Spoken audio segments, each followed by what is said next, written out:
हिवरखेड येथे रामलल्ला प्राणप्रतिष्ठा दिन उत्साहात साजरा। अयोध्या येथील प्रभू रामलल्ला प्राणप्रतिष्ठा वर्षपूर्ती निमित्त हिवरखेड शहरातील शंकर संस्थान, देवळी वेस, बालाजी मंदिर, राम मंदिर, विविध मंदिरात शंखनाद गजर आरती करण्यात आली। तर शहरातील मुख्य चौकातील चंडिका माता मंदिर परिसरात प्रभू रामाचे मूर्तीचे विधिवत महापूजन दत्ता कुलकर्णी या पौरोहित कडून मुखदवाणीने भाजपा नेते रमेश दुतोंडे व सौ सुलभा रमेश दुतोंडे या यजमानाकडून विधिवत यज्ञोपवीत पूजन करण्यात आले। यानंतर उपस्थित जनसमुदायासहित महाशंखनादानंतर महाआरती करून मोतीचूर लड्डूचा प्रसाद अर्पण करण्यात आला।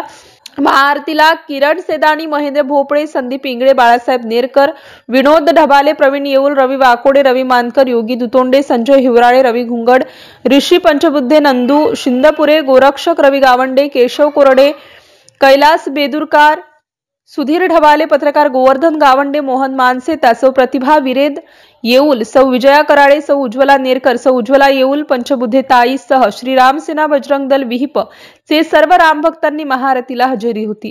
यानंतर भगव्या झेंडा गुरुस्थानी मानून श्रीराम सेनेच्या बालकांनी लेझिम, लाठी काठी, प्रात्यक्षिके, कवायतीने सर्वांचे लक्ष वेधले। MCN न्यूज मराठी करिता बाळासाहेब नेरकर, हिवरखेड।